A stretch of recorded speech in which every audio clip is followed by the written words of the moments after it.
talking there about Gracie Hill and Bailey Russell. They're the stars of the next piece that we're going to do. They're playful, they get out and about, they do lots of things. They're 5 years of age. They look very cheeky to me. Their parents are in trouble because their parents have had letters from their local health clinic saying that their two little pride and joys there are overweight, and these letters go into great detail and they warn about dangers like cancer and heart disease. Are their concerns justified in these letters?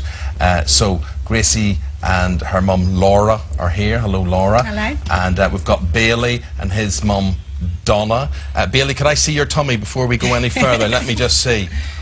Oh, goodness me, right, so there he is, and alongside them is Professor Paul Gately, who's a weight management expert. Now, we can see there's nothing too much to worry about with the children at the moment here, Paul, but first of all, could you just explain to people, before we get into the nitty-gritty, how these letters are activated? There doesn't seem to be a lot of discretion to them. There must be some sort of trigger factor on a computer that then sends a letter out, or...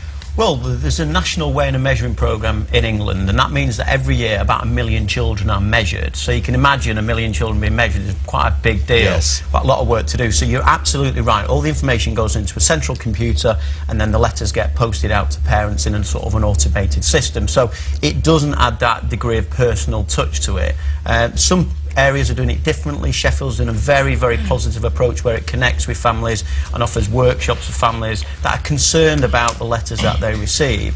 But actually, it's not done the same everywhere. Okay, so Laura and Donna, you knew that the children were going to be weighed and measured. You were quite happy for them to take part. Absolutely, yeah. And you had no concerns because you didn't ever look at your children and think, oh, you know, they are a bit overweight. No. So what did the letter actually say? Well, it basically starts by saying that the children were weighed and measured, and it goes on to say the results suggest that your child is overweight for their age and their sex. And it goes on to then say it can lead to serious diseases like cancer, diabetes, you know, which things. Of course, we know it can. It can, absolutely. So when that dropped through your door, you thought, oh, good, here's the results, it'll be fine. How did you feel when you read that? Shocked, really shocked. My husband opened it and he said, "You'll never guess what I've just received." He said, "I'm fuming," and he passed it over to me. And to read it as very health conscious, you know, parents, it almost seems kind of patronising. It angers you. It makes you, as much as you know you're not bad parents, and you know that there's nothing wrong with it. Gracie, love, come here, I'm going to see you, because I'm just looking at you here. Come here over here. And I mean, you know, by any stretch of the imagination, sit up my knee here. What do you see? Now look at these. I've seen better hanging out of a nest. I've seen thicker hanging out of a nest there. I mean, she's not. You can see her wee legs there and everything else. There's nothing to. It's not as if you're breaking my leg sitting on it here, if you know what I mean. And what kind of things do you like eating, Gracie? Lots. Nuts. Do you like fruit and vegetables? I like fruit and vegetables. What's your favourite food? Tell the truth. Your favourite food? Pizza and spaghetti bolognese. Oh, well, like anybody else. Okay, well, you go over there and sit with Mum again. And Donna, the same. So you get the same letter, same time. Exactly the same. And obviously, I was shocked as well. Thought the same thing. Because we do like watch what he eats and everything like that, and he's really active.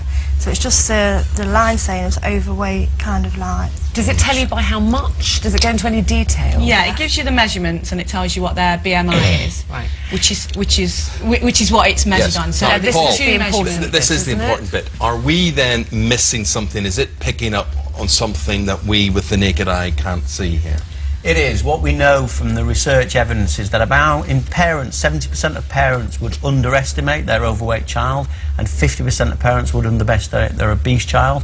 Actually, it's quite similar in healthcare professionals as well. We did some research a few years ago with health professionals in Leeds, and it showed the same results, that we do, through the naked eye, misrepresent Are you people. actually saying then that Donna and Laura actually should pay heed and should pay attention then to this letter? I think this is where one of the challenges is, when we're talking about several 100,000 children being measured and then information being sent home, it's really difficult to define where people are just over the scale. And if one looks at the letter, actually they're only marginally over the line, which puts them in a category. And I suppose the key question is, we have to draw a line somewhere to alert parents, to help them understand what the risks might be in the future. 20 years on from now, as health conscious parents that they are, they want to know what they can do to help their children in the future. Are you now, as a result of this, and I know you're you know, indignant about the whole thing and whatever, but do you actually now that you've calmed down a bit and you say, well, maybe we have to look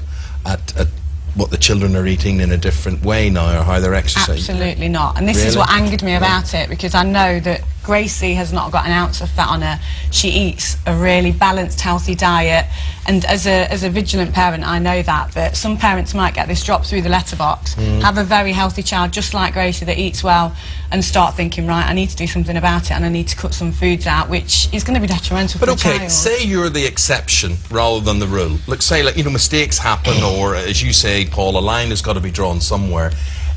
Don't the needs of the many outweigh the needs of the few? In other words, if it's putting out a good message there to kids that are obviously overweight, is that not okay, and you've just got to accept the fact? I'm absolutely fine with the letter. I want to make that perfectly clear. I think that what the NHS do for children that are overweight and obese and do have a problem is absolutely fantastic, but I just think it needs to be done in a slightly different way, because we didn't tell Gracie and Bailey about the letter. We didn't tell them that they were overweight. That it's inevitable that they're going to overhear, because we were so outraged about it.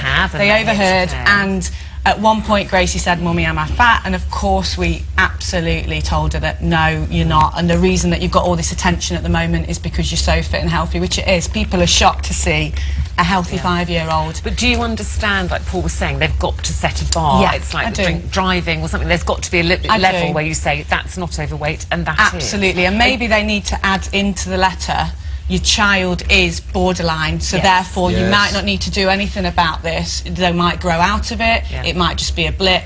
Or my other thought was something along the lines where it goes on a teacher's sign-off or referral, so the teachers get them first and they can clearly Laura, say... you're very sensible. You wonder other people like you working in administration like you who should be doing that. They should be listening to you.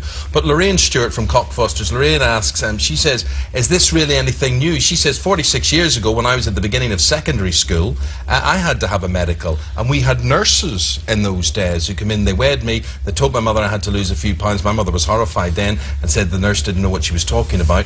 But at some stage, weren't there nurses and whatever that came into schools and did this? Is this? Yeah, still school nurses are the groups of people that do this. So they you know, the workforce of school nurses, part of their role is to carry out this measurement program, but then actually feed back, and they do some great work. I mean, a lot of the school nurses are well educated around this issue and can really support parents to make a difference. Gillian Flanagan points out something very interesting. She says, look, I think this is a fabulous idea. She says the country's spiralling into debt partly through treatment of overweight people on the NHS, so targeting the younger generation is a masterstroke, in my opinion. She says, I think maybe as a society we are not aware of the widespread scale of this problem and what it is costing on the NHS. Well, that's right, and we know the average obese person as an adult costs about 600 times the NHS costs as a normal weight person. 600 times, because there's a whole range of complications that are associated with it. So from that perspective, we know that prevention is better than cure.